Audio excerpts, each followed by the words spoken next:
Bueno, estos son los tres servicios, entonces, a los cuales puede estar sometido un transformador, una máquina tipo transformador. Como le dije anteriormente, las máquinas rotativas tienen otro tipo de servicios según, va a depender del arranque, digamos, va a depender de un montón de otros elementos que evidentemente en la máquina estática, como es el transformador, no lo tiene.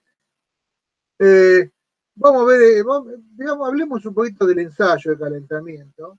El ensayo de calentamiento que en la Argentina se realiza conforme a la IRAM 2018, ¿no? Hay tres métodos para realizar el ensayo de calentamiento. Un método es el directo, que consiste en someter a la máquina a la potencia nominal. Obviamente es un método bastante complicado, y que no se realiza verdaderamente porque, como vimos anteriormente, en el caso de los ensayos directos, para determinación digamos, de los parámetros, exige que dispongamos no solamente que la instalación disponga de la potencia necesaria, sino además necesitamos de las cargas que permitan llegar al valor de la potencia nominal. Estamos hablando de máquinas grandes. Entonces, para eso hay otros métodos que a mí me permiten, de alguna manera, simular esas situaciones. Un método es el de cortocircuito. Método de cortocircuito. ¿Qué significa esto? Se hace, fíjense, se hace como si fuera el ensayo de cortocircuito. Se cortocircuita el secundario y se alimenta por el primario con una tensión reducida, de tal manera de hacer circular por el transformador la corriente de cortocircuito igual a la corriente nominal, a la I nominal. De esa manera se estaría simulando, por lo menos podríamos disponer de las pérdidas nominales en el cobre, pero no estaríamos haciendo el ensayo similar al funcionamiento del transformador porque nos estarían faltando las pérdidas en el hierro, ya que al alimentar al transformador con tensión reducida, no vamos a tener las pérdidas nominales en el hierro. Entonces, de esa manera, no se llegaría al tita máximo del transformador. Se llegaría a un tita máximo característico de la potencia de pérdidas en el cobre. Entonces, para apalear esa situación, lo que se hace es alimentar al transformador cortocircuitado con una tensión de cortocircuito un poquito mayor a la tensión de cortocircuito del transformador, o sea, una UCC' igual a la tensión nominal de cortocircuito más un delta U.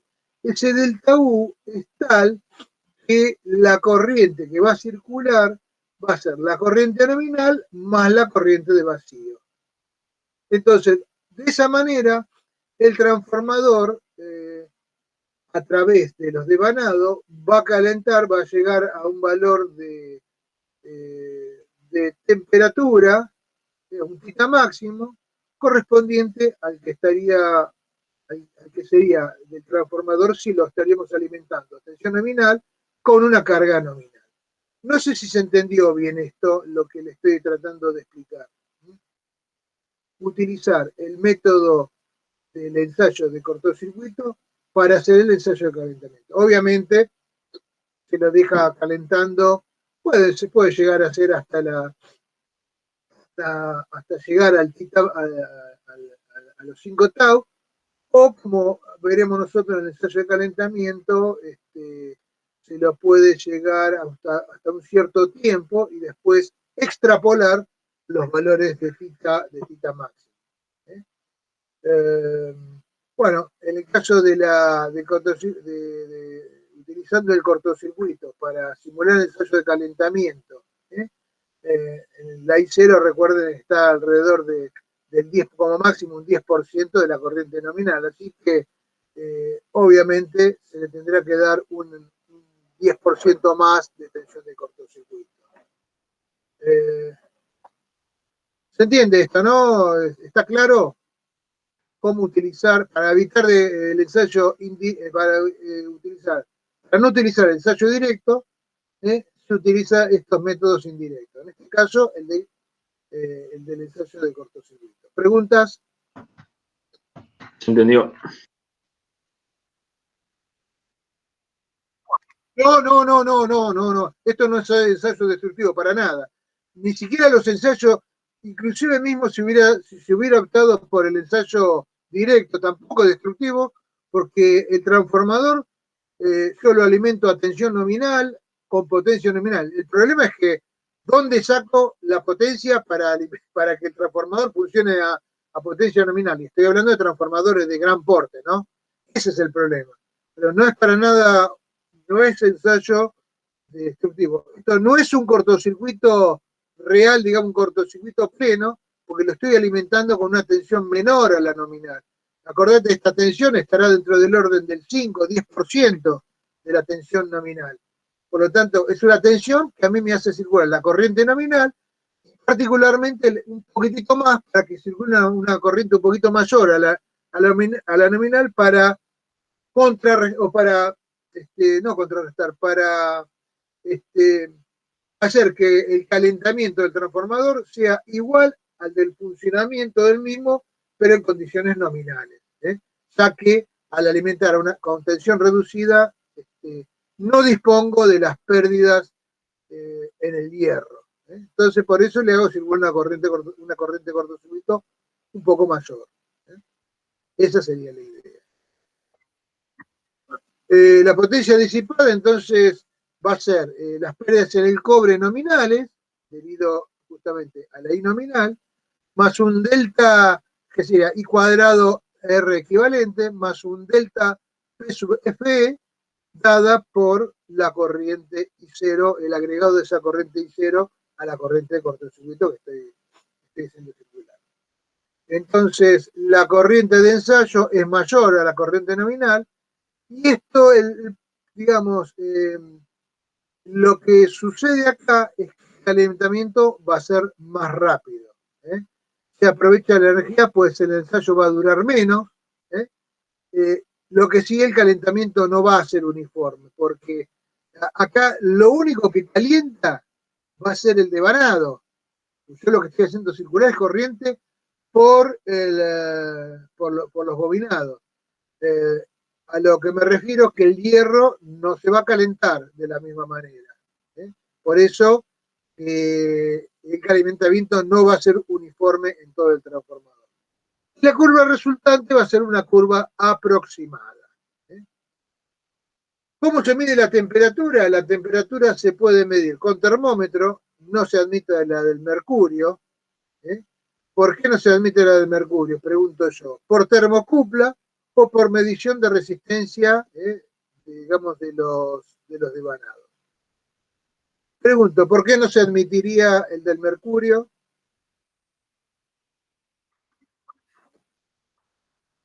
En la facultad seguimos teniendo, medimos la temperatura ambiente, la seguimos, ahí en campus tenemos en el pasillo, tenemos medición de temperatura ambiente y medición de temperatura de bulbo húmedo.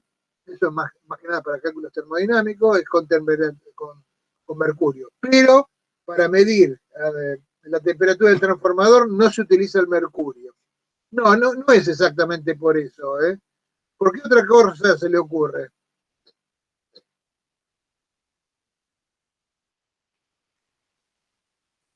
Váyase por el lado electrotécnico, o sea, no busquemos por otro lado. ¿Qué es el mercurio? Ahí contestaron en el chat. A ver. Un metal, profe. Claro. A ver. Claro, exactamente. O sea, al ser metal, gracias por avisarme. Al ser metal, bueno, es un metal que lo estamos metiendo dentro de un flujo magnético alterno. Así que va a reaccionar, se va a calentar también el mercurio y bueno, me va a estar dando cualquier temperatura. Los métodos, o sea, si se utiliza el termómetro, se utiliza el termómetro de alcohol, o si no, con termocupla o por medición de resistencia. Hoy en día, bueno, tenemos una termocupla, nosotros asociado con una pequeña centralina, con un dispositivo que nos permite, nos da la temperatura. Lamentablemente no lo pudimos programar, todavía no se pudo llegar a programar, pero bueno, se le va tomando la temperatura y la vamos registrando nosotros, a mano, bien de tercer mundo. Y la medición de resistencia delta R, bueno, esto lo utilizamos para la medición de la temperatura de los devanadores. El otro, me pasé algo de largo. Me faltó el método de oposición, lo había pasado de largo. El método de oposición lo vamos a ver en el próximo ensayo, no para el ensayo de calentamiento, sino vamos cuando hagamos paralelo de transformadores, el próximo ensayo son 3 rotaciones. En una es paralelo de transformadores, en otro es método de oposición y el otro, bueno, es el calentamiento con la medición de la reactancia de dispersión, ¿no? La segunda rotación, método de oposición, se utilizan, se realiza con 2 transformadores gemelos. Esto es válido tanto para transformadores como para máquinas de corriente continua, como digamos, máquinas rotativas de corriente continua y máquinas rotativas de corriente alterna. El método de oposición me permite a mí hacer funcionar a las máquinas como si estuvieran trabajando en situación real, en condiciones nominales. Yo a la máquina la conecto a las tensiones nominales.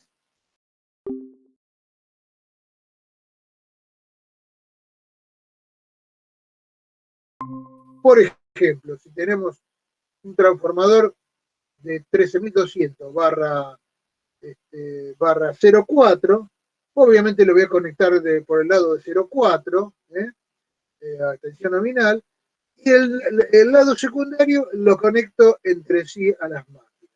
Eso lo vamos a ver un poquito más detenidamente. Acá le estoy dando un panorama así medio general. Lo único que en los secundarios se lo conecta también con una fuente, todo en serie, con una fuente de baja tensión. De tal manera que me provea el doble de la tensión de cortocircuito de los transformadores. Entonces, los transformadores, al estar en oposición, obviamente, conectados a la red, supuestamente no tendría que circular ninguna corriente. Pero con la fuente esa de baja tensión conectadas en esos secundarios, yo logro hacer circular la corriente nominal por el secundario.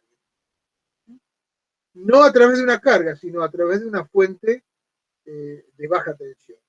Entonces voy a tener los primarios conectados a la fuente primaria, digamos, de baja tensión, pero fuente primaria, y el secundario conectado a una fuente de baja tensión que me hace circular la corriente nominal.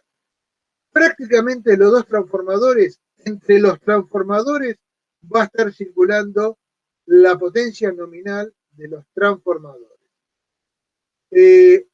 Lo dejo acá, es una mera explicación para que tengan una idea de qué se trata este método de oposición. Lo vamos a ver mucho más en detalle, pero muy bien en detalle cuando terminemos de ver paralelo transformadores. La cuestión es esa fuente de la potencia con las cuales se va a estar, se va a consumir en este sistema por método de oposición, va a ser lisa y llanamente la potencia de pérdida.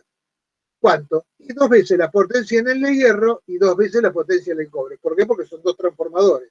Cada transformador va a tomar la potencia en el hierro y la potencia en el cobre, nada más. sea, se va a exigir a la red exterior, se le va a exigir esa potencia. Pero dentro de lo que sería el circuito interno de los transformadores, va a circular la corriente nominal. Por lo tanto, va a estar la potencia nominal circulando entre los dos transformadores. No va a salir afuera de la red, no se le va a exigir a la red. Entonces, de esa manera, yo puedo tranquilamente, si los transformadores están trabajando en condiciones nominales, se van a calentar en condiciones nominales, porque justamente están tomando de la red exterior las potencias de pérdida. Por lo tanto, se van a calentar a este valor de potencia, o sea, van a llegar a su tita máximo nominal. ¿Cómo es el funcionamiento en oposición? No es el momento más adecuado, tiene un cierto grado de complejidad que lo vamos a analizar detenidamente un poquito más adelante. Entonces, ¿cómo hacemos para la determinación de las constantes térmicas de la máquina? Nosotros en el ensayo del laboratorio, como le va a explicar Sergio, nosotros vamos a utilizar el método directo, porque, bueno, los transformadores que estamos ensayando son transformadores de poca potencia, son transformadores 2 kVA o 5 kVA, 2 kVA creo que son los transformadores, así que no es problemático conseguir una carga de 2 kVA. Pero, digamos, antiguamente se hacía el ensayo, en la facultad se hacía el ensayo con el método de cortocircuito. Y quizás allá en el tiempo, en alguna que otra vez, se haya utilizado el método, digamos, el método de oposición. No sé si lo tenemos a Sergio acá o a Pablo, si ustedes habrán hecho en la facultad alguno de estos ensayos. Yo recuerdo haber hecho el ensayo con el método de cortocircuito. ¿Vale? Ahora lo estamos haciendo con el método directo. Tenemos los equipos como para hacerlo porque son transformadores chicos y requieren de una carga chica. Pero bueno, la determinación de la constante térmica se conecta a la máquina a ensayar y se va tomando la temperatura durante intervalos regulares de tiempo. En este caso lo llamamos delta T sub I. Intervalos regulares, estamos hablando a lo mejor cada 5 minutos, por ejemplo, vamos tomando el estado de temperatura. Empezamos de 0 grados, o sea, tita igual a 0. Tita igual a 0 sería la temperatura igual a la temperatura ambiente. Y cada 5 minutos le vamos tomando la temperatura. Y esos valores de temperatura se van volcando, o sea, de tiempos y de temperatura, se van volcando en un gráfico tita en función del tiempo, sobre elevación de temperatura en función del tiempo. La temperatura final se mide cuando se logra el equilibrio térmico, según se trate, bueno, de transformadores líquidos aislantes, o sea, líquidos aislantes o secos.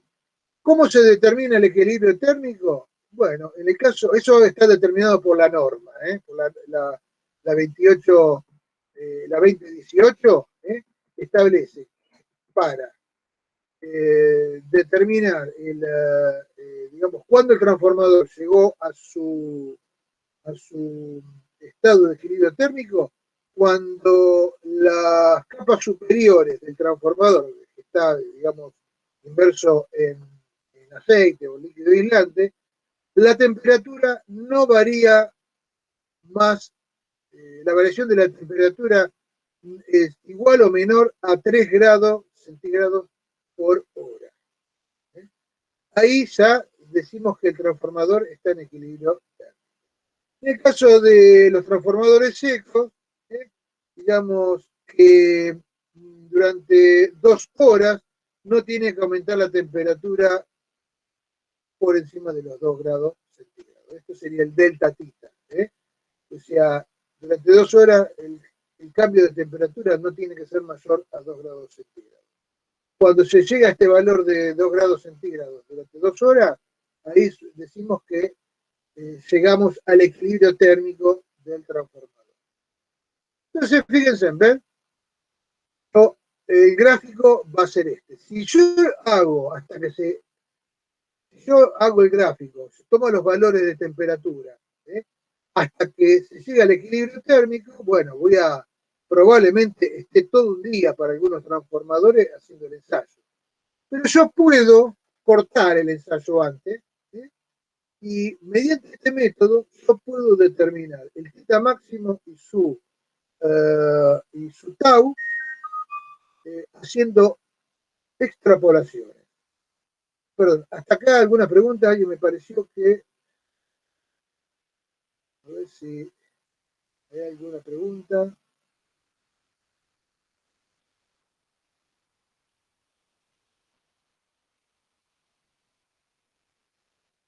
Bueno, en el chat no hay ninguna pregunta.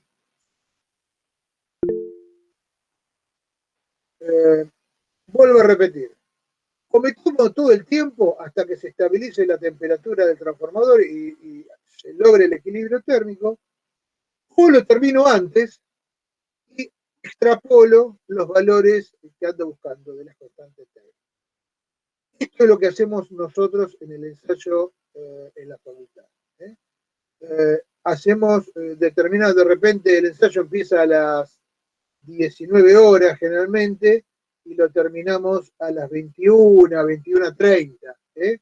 Así que ustedes lo van a ver en los valores que se les va a dar oportunamente. Se van tomando tiempos, lapsos iguales. Esto es importante. Ahora después vamos a ver por qué se toman estos lapsos iguales. Yo podría hacerlo verdaderamente no tomando los lapsos iguales, pero tomando lapsos iguales me resulta mucho más sencillo hacer la determinación de las constantes. A ver, ya lo vamos a determinar. Entonces, fíjense, para la determinación del tau, obviamente lo que tengo que lograr es la determinación del θ máximo. Antes de conseguir determinar el tau, yo necesito saber cuál va a ser el θ máximo de este transformador. Sí, obviamente, yo lo puedo, como dije anteriormente, lo puedo dejar funcionando con la carga conectada y ver hasta qué temperatura llega, y ahí determino el θ máximo. Pero voy a requerir de mucho tiempo y consumo de energía, en fin. Yo lo termino antes. Entonces, si lo termino antes, lo que hago es lo siguiente. No tomo el principio, porque acá en el principio siempre cometemos errores. Entonces me voy uno o dos valores de tiempos posteriores al inicio, y a partir de ahí mido los saltos de temperatura, delta θ, que hay dentro de cada lapso de tiempo, dentro de cada delta t. Acá en este delta t tengo delta θ 1, en este delta t tengo delta θ 2, en este delta t tengo delta θ 3. Todo eso lo hemos sacado habiendo conocido, o sea, habiendo interpolado todos los puntos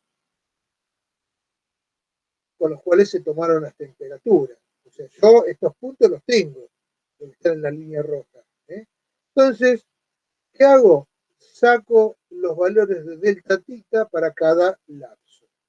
Y lo que hago es, fíjense, para cada valor, para cada punto que estoy considerando, coloco el valor de delta θ a partir del 0, o sea, acá creo un nuevo eje. Este es el eje de los tiempos. Este va a ser el eje de los delta θ. Entonces, si yo tengo acá este delta θ, coloco acá el del valor de delta θ 1. Delta θ 1 coloco delta θ 1. En este punto, fíjense, tengo delta θ 2, acá coloco delta θ 2. En este punto, a partir de este punto, tengo delta θ 3, acá coloco delta θ 3. Pero ¿qué pasa? Estos valores, a lo mejor por la escala que estamos utilizando, son muy pequeños. Entonces, en vez de colocar estos valores directamente, los tomo multiplicados por una constante cualquiera. Lo que sea, todos los valores del θ los tengo que afectar por esa constante. En general colocamos 2, 3, 4. Tampoco para que se nos vaya muy muy grande. Entonces, de esa manera, voy a conformar una serie de puntos, conformados por cada uno de estos delta tita.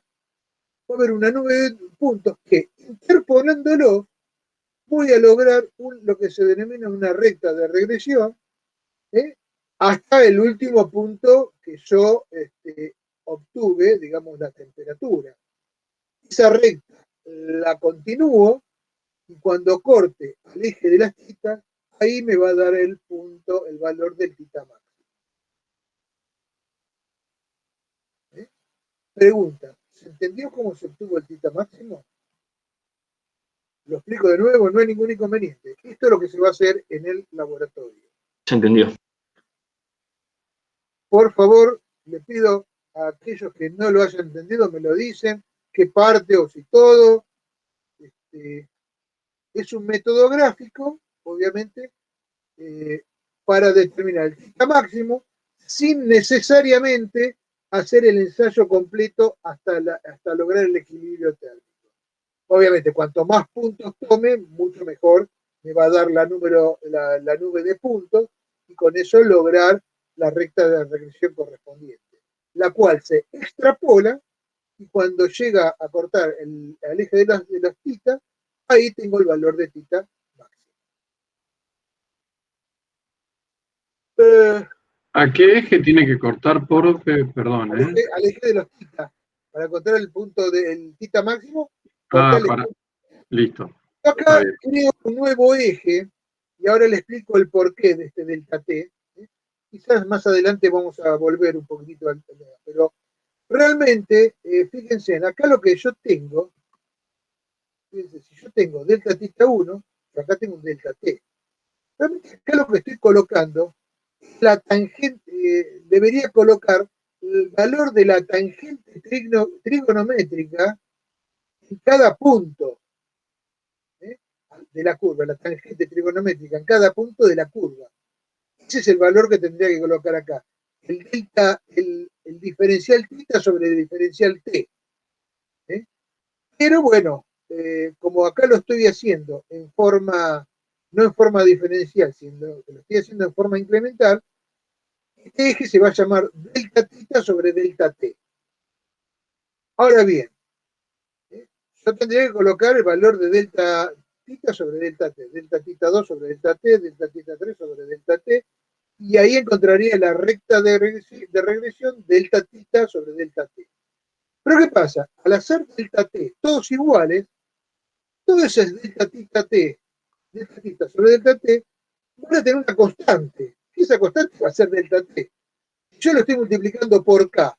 Tranquilamente le puedo sacar el delta t y utilizar directamente el delta tita. Por eso se utiliza delta t constante. Si no, yo podría haber utilizado un punto acá, el otro punto a este valor de tiempo, este otro valor de tiempo, no necesariamente. Pero ahí tendría que graficar en función del delta tita sobre delta t. Al tomar tiempos iguales, estoy haciendo mucho más sencillo la obtención de esta recta de regresión. ¿De qué manera? Trabajando solamente con los delta tita y olvidándome de los delta t. Este delta t lo puedo hacer 5 minutos, 10 minutos, lo que sea necesario. Cuanto más estrecho sea, más me voy a estar aproximando al diferencial tita sobre el diferencial t, verdaderamente, ¿no? Pero bueno, eso en forma incremental. Se comete cierto error, pero los errores que se cometen son admisibles. De esta manera obtengo el tita máximo. Una vez que tengo el tita máximo, lo que hago es pararme en cualquier punto de la curva. Fíjense que acá me paro en este punto de medición, ¿sí? Y lo que hago es trazar una recta tangente a ese punto. Perdón, una recta tangente a la curva en ese punto. ¿Hasta dónde? Hasta que corte a la recta de tita máximo. En este caso, este sería el punto verdaderamente, que se está considerando. A partir de este punto se traza la recta tangente a la curva hasta cortar la línea de tita máximo. La distancia, o mejor dicho, midiendo con la escala correspondiente, la distancia que hay entre este punto y donde corta la recta, ¿sí? Esta distancia multiplicada por la escala de tiempo me da el theta, perdón, me da el tau. Directamente me da el tau en segundos, en horas, en lo que sea. ¿Se entendió esto? Se entendió. Como ya le dije, esta curva comete, tiene ciertos errores. Lo que ustedes van a hacer en el laboratorio es realizar en 3 puntos, de repente, la recta tangente y determinar el tau en esos 3 puntos. Van a estar muy aproximados. Le van a dar un poquito distinto, pero en valores aproximados. Entonces, ¿qué se hace de esos 3 puntos? Se saca el valor medio, se suman los 3 tau y se lo divide por 3 y con eso obtenemos el valor medio del tau. Ese va a ser el tau del transformador, o sea, la constante térmica del transformador. Bueno, esto lo que está acá es prácticamente lo que le expliqué recién. La obtención del tiempo, la constante del tiempo también. Bueno, acá, como le dije anteriormente, en la práctica no es conveniente utilizar los primeros puntos, donde se cometen la mayor cantidad de errores, para la determinación del θ máximo y la determinación del tau, obviamente. Todo esto es para, viendo la máquina, acuérdense, como si fuera una caja negra, como si fuera, considerando la máquina como homogénea, como una caja negra homogénea e isotrópica. Pero bueno, también me interesa saber cómo varía la temperatura en los bobinados, que es lo que habíamos hablado anteriormente. Para ello, vamos a utilizar la vieja formulita, de alguna manera, la formulita de resistencia en función de la temperatura, ya que hay una relación lineal, ¿se acuerdan?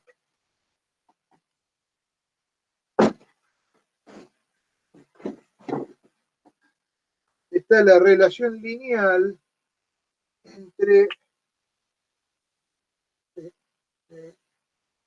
la resistencia a la temperatura T, acuérdense que era R0 por 1 más alfa T.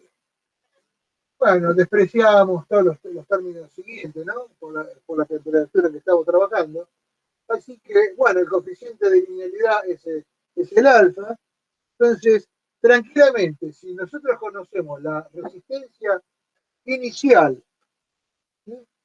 Y luego medimos la resistencia al finalizar el ensayo, tranquilamente, conocemos la resistencia inicial y la temperatura inicial, tranquilamente al conocer la resistencia final podemos llegar a conocer la temperatura media, la temperatura media que va a tener el bobinado o que estamos considerando. Esto lo hacemos tanto en el de alta como en el de baja tensión.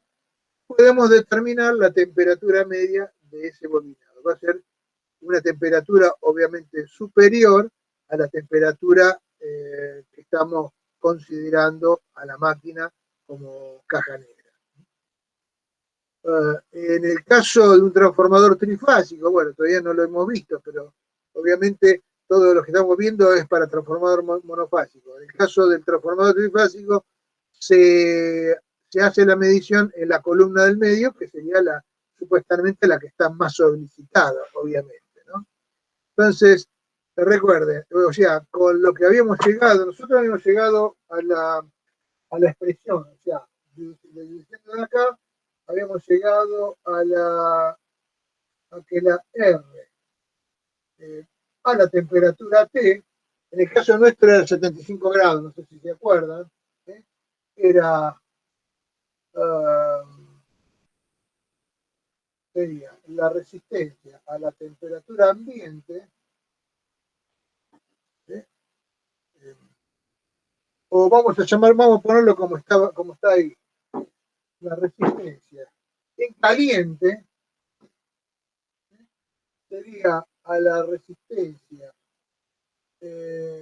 la resistencia medida en frío inicialmente por 235 más la temperatura en caliente sobre 235 más la temperatura en frío. La temperatura en frío y la resistencia en frío es la temperatura y la resistencia medidas a temperatura ambiente.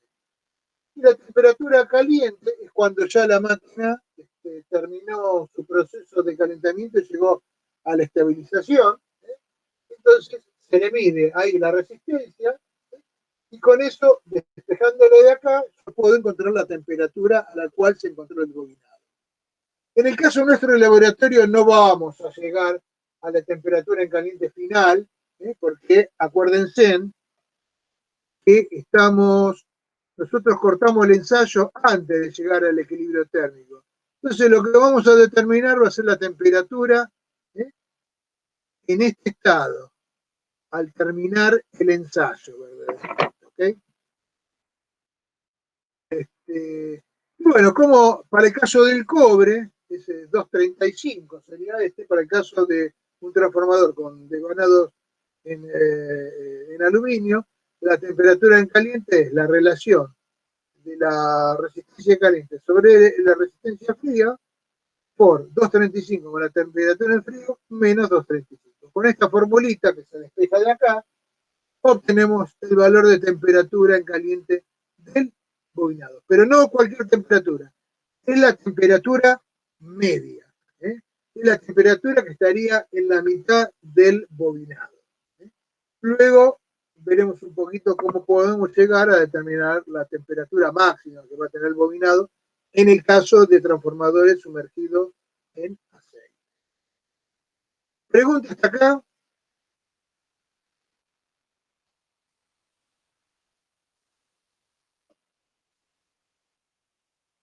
¿Dudas? Bueno, la obtención de la temperatura máxima promedio, digamos, la temperatura promedio del devanado, no es tan sencilla tampoco, porque no es sencillo medir la resistencia. A ver, medir la resistencia es sencillo verdaderamente, pero corremos con un problema que son los tiempos de conexión y los tiempos de medición. Entonces, fíjense, se conecta la máquina hasta que llega al equilibrio térmico, supuestamente.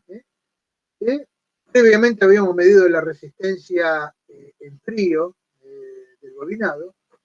Al desconectar la fuente y medir la resistencia caliente mediante la aplicación de corriente continua o preferentemente con el puente de Thomson, el valor que se va a medir realmente no va a corresponder a la temperatura máxima. El valor que vamos a medir no va a ser la temperatura, o sea, no va a ser la resistencia correspondiente a la temperatura máxima. Pregunto, ¿por qué? ¿Se dan una idea? A ver si...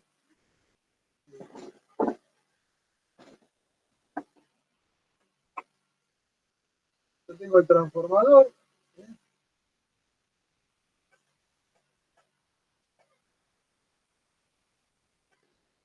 El transformador lo conecto a la fuente y lo conecto, por ejemplo, a la carga.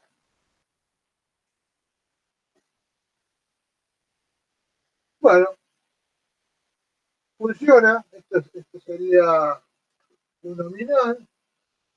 Acá estaría circulando la I2 nominal.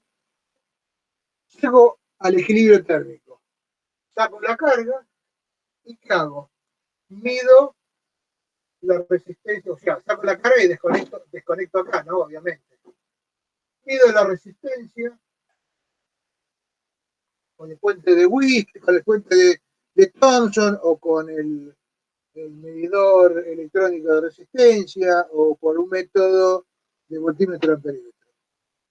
Esta resistencia que voy a medir ahí no va a corresponder verdaderamente a la resistencia terminado, de la temperatura determinado el ensayo. ¿Por qué? Mirá, nosotros hicimos la hipótesis de que cuando desconectábamos la carga, empezaba el proceso de enfriamiento, digamos. Exacto.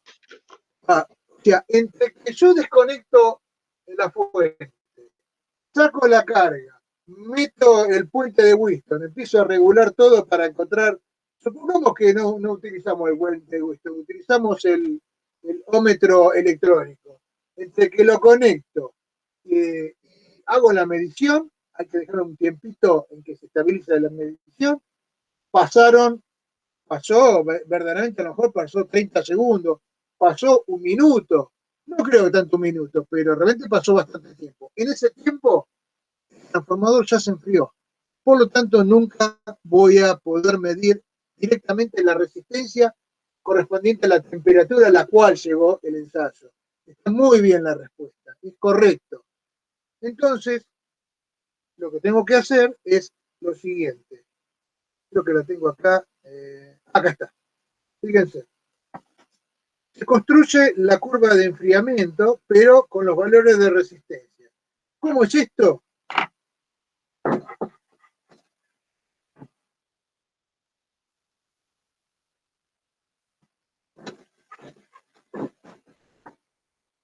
Bien. Importante tener, obviamente, la resistencia inicial. Habiendo medido la resistencia inicial, es fundamental. Entonces, nosotros veníamos verdaderamente con una temperatura inicial por acá. A esta temperatura llegó el transformador. Traducida en valores de resistencia, yo acá tengo valor de resistencia. Y esto sería acá es tiempo. Realmente yo este valor no lo he medido. ¿Por qué? Porque pasó un tiempo, entonces enfrió. Yo recién por acá empiezo a... Yo por acá recién tomo mi primer valor de resistencia. Este valor que tengo acá, R1, llamémoslo, lo mido a un cierto tiempo T1. Entonces, lo que tengo que hacer es seguir tomando valores, a medida que pasa el tiempo, tengo que seguir tomando valores de resistencia. Acá se produjo un delta T. Me conviene seguir tomando esos valores de delta T. O sea, en el próximo delta T, igual al anterior,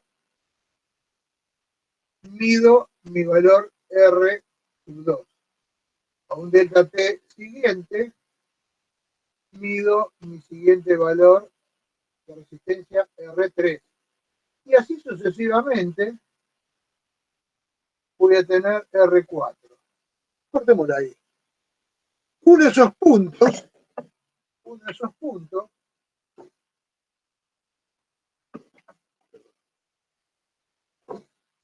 y me va a dar una curva de enfriamiento, pero de resistencia.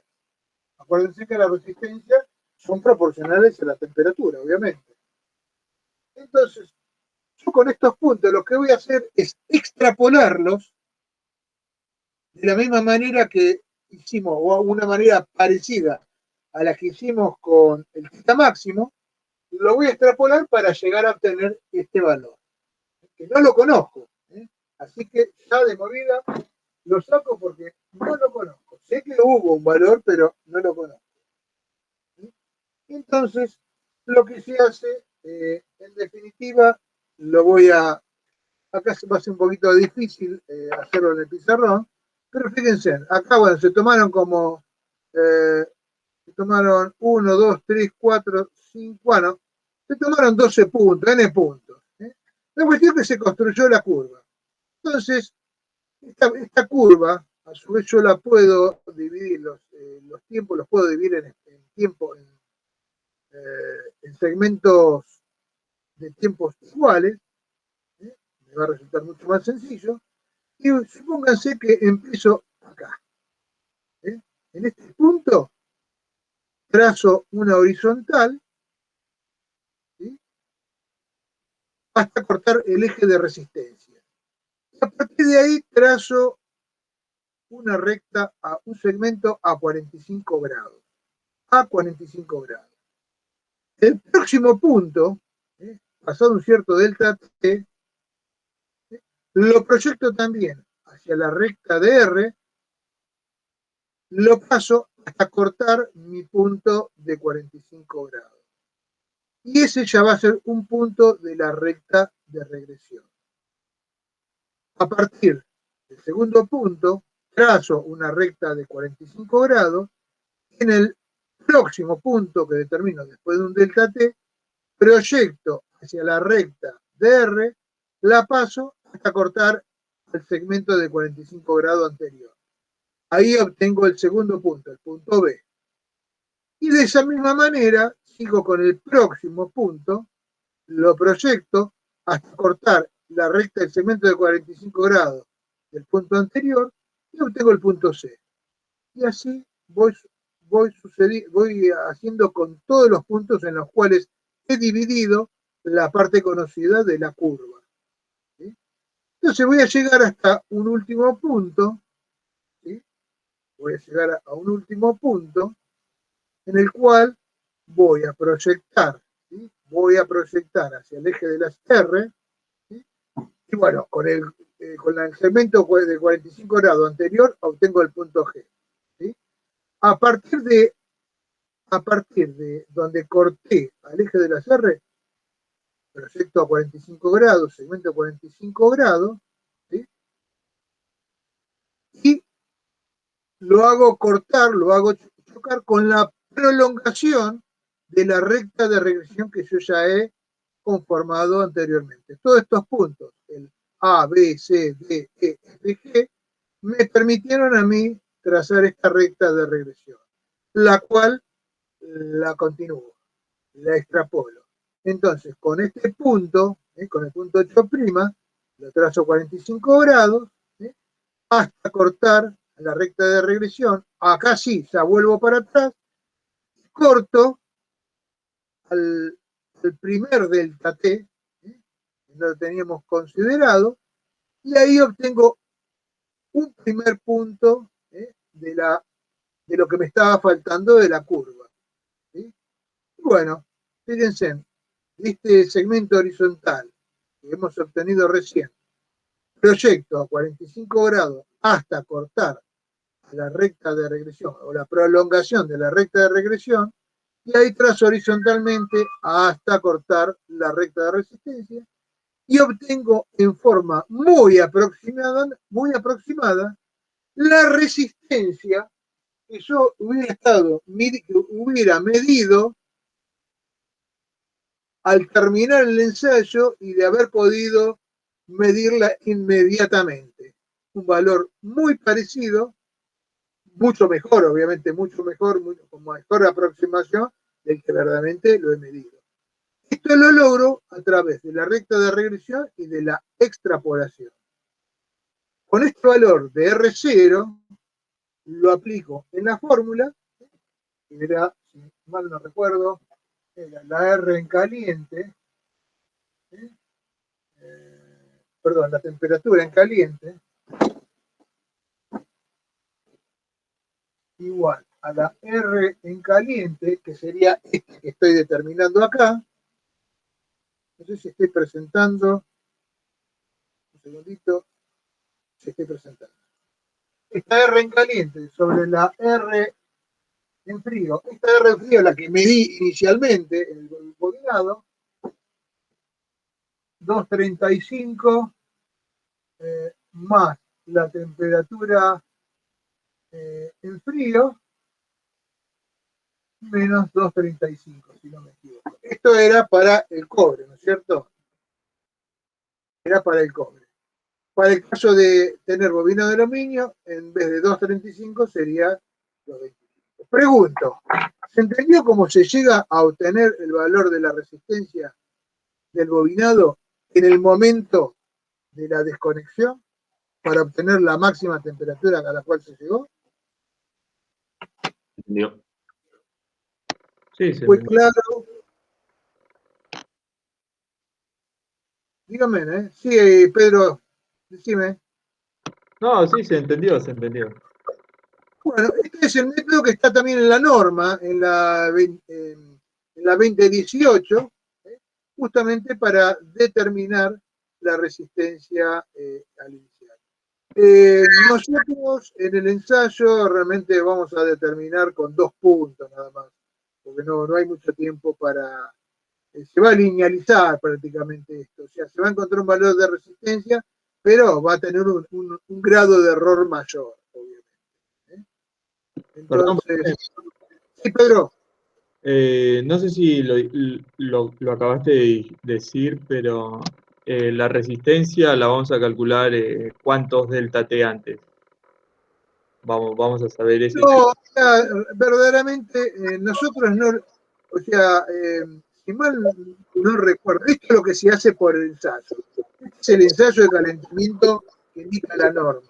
Sí. Nosotros en el laboratorio realmente se van a calcular creo que 2 puntos nada más, y se va a hacer la linealización. Por eso lo vamos a ver bien cuando veamos ya el trabajo práctico. ¿Okay? Está bien. No se va a hacer todo esto, se va a hacer un poco más sencillo, porque o sea, tomar todos estos valores también lleva su tiempo. O sea, no, así como si la máquina se calentó en 5 tau, se enfría también en 5 tau.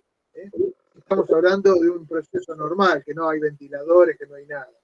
Entonces, en laboratorio tomamos 2 valores nada más y lo hacemos un poquito más sencillo. Pero lo importante es conocer cómo es el método del ensayo para determinar la temperatura media, temperatura media del devanado.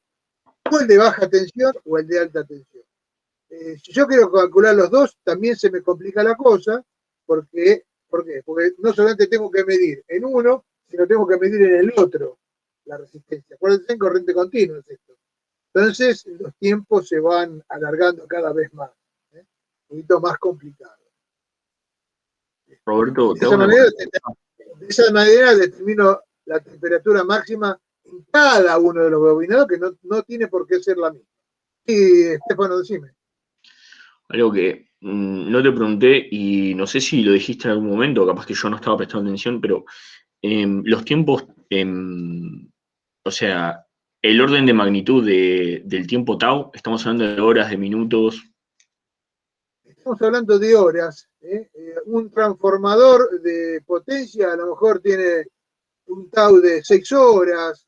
Hay que verlo eso. Sí, son tiempos bastante largos. O sea, yo para lograr el calentamiento de un transformador, a lo mejor puedo estar un día trabajando. Por eso el método, este método para la determinación del pita máximo y al tau. Obviamente que se cometen errores, pero es bastante aproximado. Esto para el transformador. Ahora, si yo quiero determinar el de los bobinados, que es el más importante, no, acá sí tengo que llegar a la temperatura máxima. Tengo que llegar a la estabilización del calentamiento, porque esa es la temperatura a la cual va a trabajar el bobinado, y es muy importante porque, como dije anteriormente, es la temperatura a la cual yo le voy a tener que calcular el hotspot, la temperatura, digamos, máxima del bobinado, la temperatura en la parte superior. ¿Para qué? Y para verificar verdaderamente que la aislación que se está utilizando es la correcta o al revés. Con esa aislación yo puedo soportar la temperatura o la carga que está manejando el transformador. ¿De acuerdo? Ok, perfecto, gracias. Bien.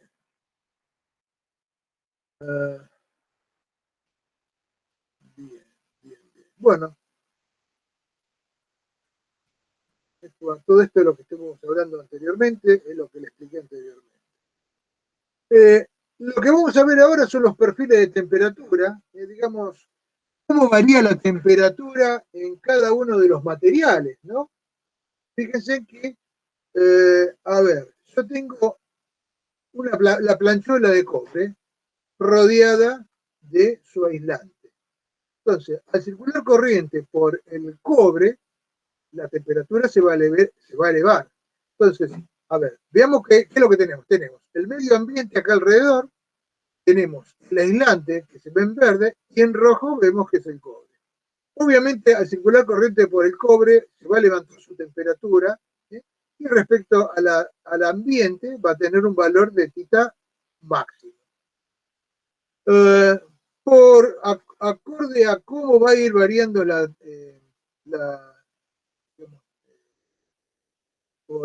por principio de termodinámica, de cómo va a ir cayendo la temperatura desde el cobre hasta el medio ambiente, eso lo va a hacer a través del aislante. Y se supone que la caída de la temperatura se hace en forma lineal. Entonces, el aislante lo que va a hacer es, digamos, pasar de la temperatura que está el cobre, pasar a la temperatura ambiente, que en este caso lo llamamos tita 1. Esta sería la temperatura alrededor, el ambiente que está alrededor del cobre. No necesariamente tiene que ser la temperatura del aire. Supuestamente podría llegar a ser la temperatura del aceite, la tita del aceite. Entonces, ¿cómo pasa de un valor de temperatura al otro? En forma lineal. Fíjense que la aislación tiene un espesor E. Acá tenemos, bueno, ponemos el eje de medición de temperatura o de sobretemperatura en el medio del cobre, de tal manera que dentro del cobre la temperatura se mantiene constante. Entramos en el aislante, ahí la temperatura empieza a bajar hasta llegar al límite del aislante, en el cual nos encontramos con la temperatura del medio que está circundando a todo este conjunto. El calor en el aislante se transmite directamente, la forma de evacuación del calor es por transmisión, ya que se trata de un sólido el aislante, y obviamente tiene una baja conductividad, ya que se trata de aislante. Esta distribución de temperatura, en este caso lineal, se debe a la ley de Fourier, y bueno, me permite, haciendo ciertas hipótesis simplificativas, me permite determinar que la relación, la forma en que va a ir variando la temperatura desde un punto máximo, que en el cobre, a un punto menor en el ambiente circundante, va a ser en forma lineal. Veamos en las chapas del transformador. La chapa del transformador, por las pérdidas debido a histéresis y Foucault, se van a calentar. Entonces, supongamos, bueno, tenemos que las chapas están una pegada al lado de la otra con un medio de separación que es aislante. Entonces, la temperatura que va a tomar este núcleo va a responder a una característica del tipo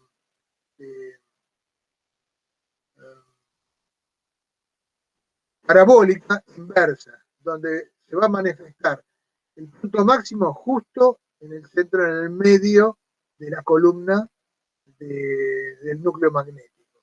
A partir de ahí va a ir bajando en forma, como le dije bien, parabólica.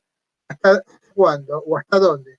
Hasta llegar al límite de la chapa. Ahí nomás ya tenemos el medio que lo rodea, que es tita 1. Entonces, la forma en que la ley de, digamos, la ley de Fourier me registra la variación de la temperatura es una parábola inversa. Punto de temperatura máximo justo en el medio y el punto mínimo es en contacto con el medio externo. Tita máximo y tita 1. Bien.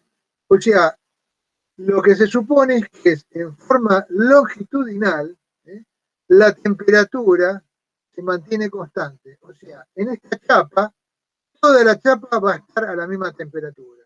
en la chapa de al lado va a ser distinta, pero en toda la chapa se va a mantener constante. O sea, la temperatura va a ir variando en forma transversal. Es una cosa lógica porque obviamente entre chapa y chapa hay una aislación. En forma longitudinal, toda la chapa va a estar a la misma temperatura. Para encontrar la distribución de sobreelevación de temperatura en la sección transversal del núcleo, hay que considerar que la conductividad del acero es elevada. O sea, al ser elevada la conductividad del acero, toda la temperatura en esa chapa se va a mantener constante. Y la sobreelevación de temperatura en la superficie de ambas caras del núcleo son iguales. O sea, que de este lado del núcleo y de este lado del núcleo, las temperaturas se mantienen constantes. De esa manera sale esta distribución de temperatura a través, no a lo largo, sino a través de las chapas que conforman el núcleo magnético. Bien, la ley es cuadrática, como dije, una parábola con un máximo en el eje central. Bueno, acá tenemos, fíjense, acá tenemos el núcleo y lo que se va a determinar es cómo varía la temperatura en un bobinado, en un devanado.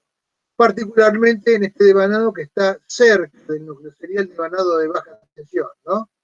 Entonces, suponemos que está separado del núcleo, por lo tanto, por esta zona va a haber un medio ambiente líquido, que sería el aceite, y la bobina va a estar rodeada completamente de aceite. Entonces, la distribución de temperatura va a ser similar, porque acá está circulando corriente, por lo tanto se está generando calor por las pérdidas. ¿Sí? Pero ¿qué pasa?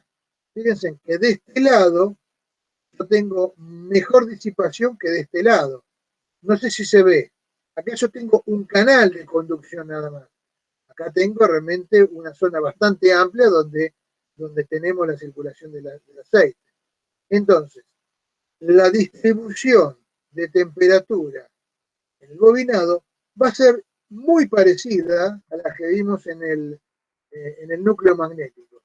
Lo que pasa en este núcleo magnético, tenemos el eje de la distribución, la tenemos justo coincidente con el eje del núcleo. En cambio acá, fíjense, el eje, digamos, geométrico de la bobina sería este, pero el eje de la parábola de distribución de temperatura está corrida hacia el lado de mayor temperatura, obviamente el de menor disipación. Entonces, esto va a ser la temperatura del aceite en esta zona. Y esta θ2 es la temperatura del aceite en esta zona. Como acá tengo mejor disipación, el aceite corre mejor, la temperatura es mucho menor. Y tenemos esta situación de distribución de temperatura dentro del bobinado. La distribución de calor del bobinado, entonces depende del tipo de bobinado, de números de devanado, de las dimensiones y de la existencia de los canales de refrigeración. Obviamente, del modo de enfriamiento. En este caso sería, por ejemplo, enfriamiento en aceite, rodeado de aceite. ¿Se entendió esto? ¿Preguntas? ¿Alguna duda? Se entendió.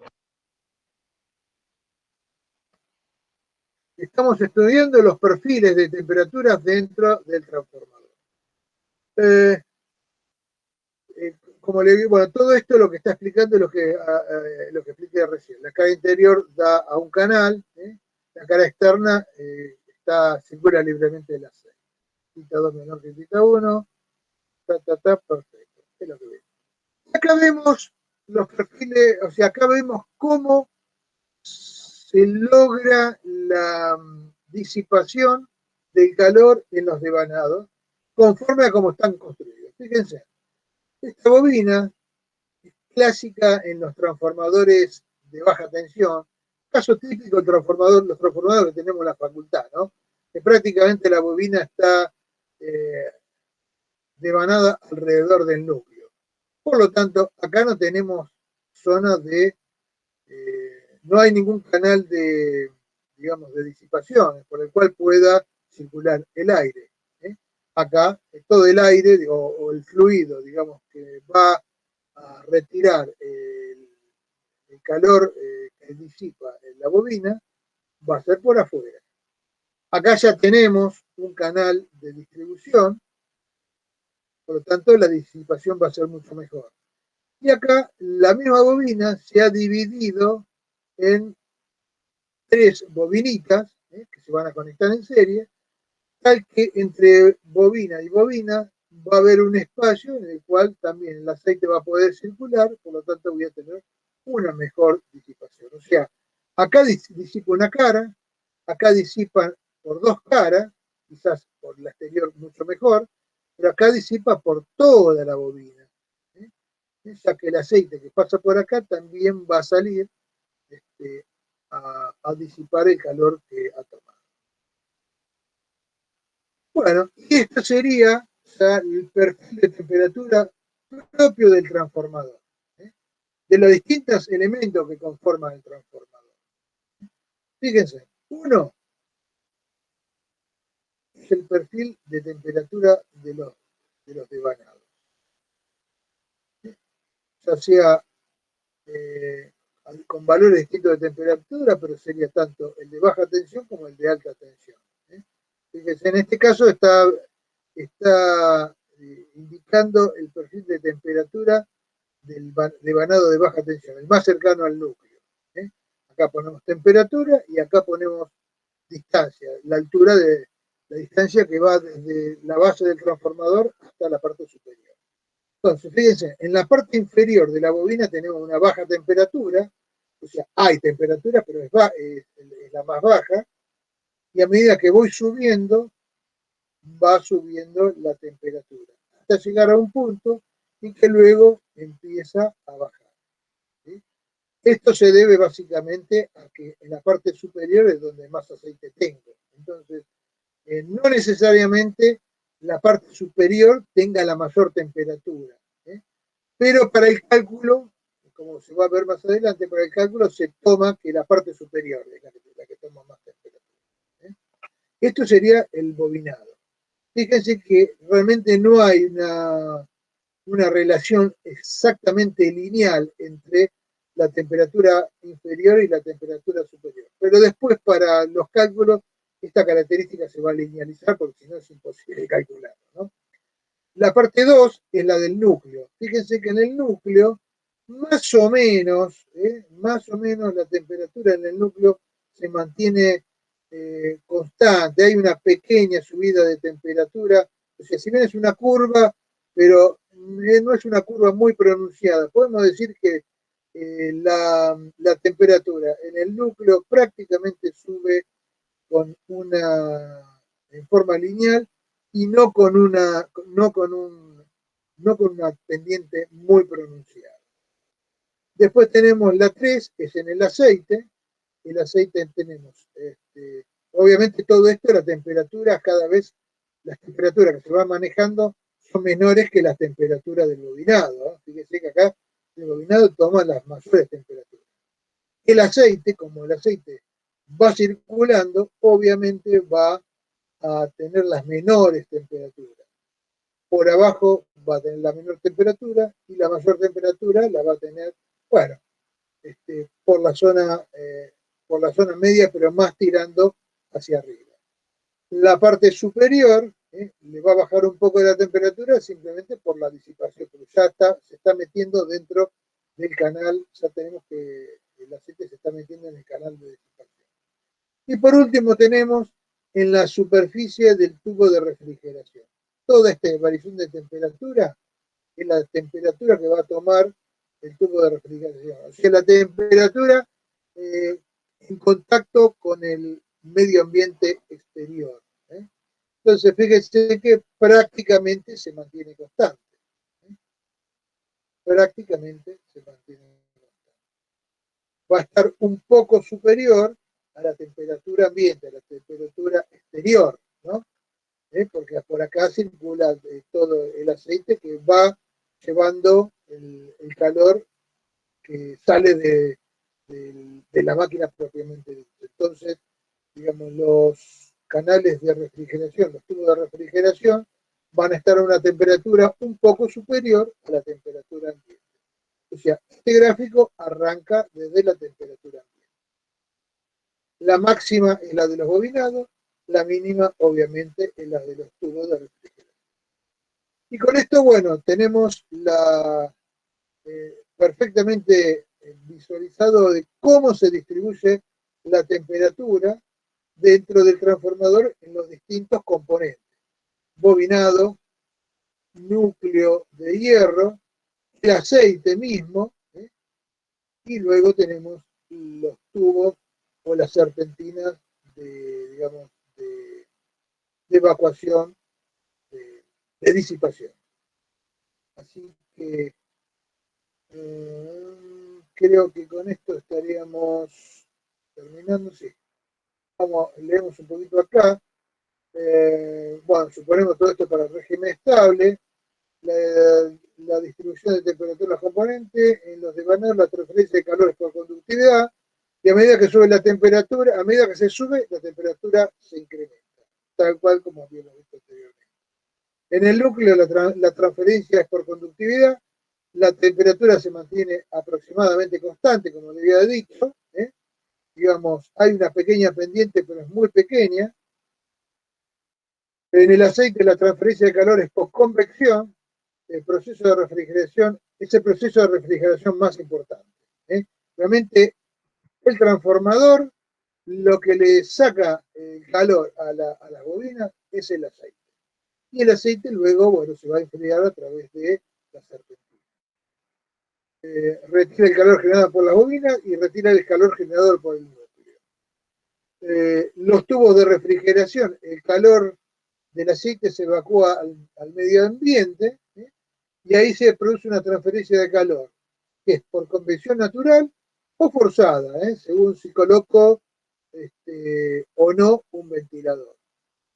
Y también tenemos acá un poco de transferencia por radiación al medio ambiente. Como dije anteriormente, la de radiación es muy, pero muy pequeña. Y bueno, hasta hoy cortamos acá.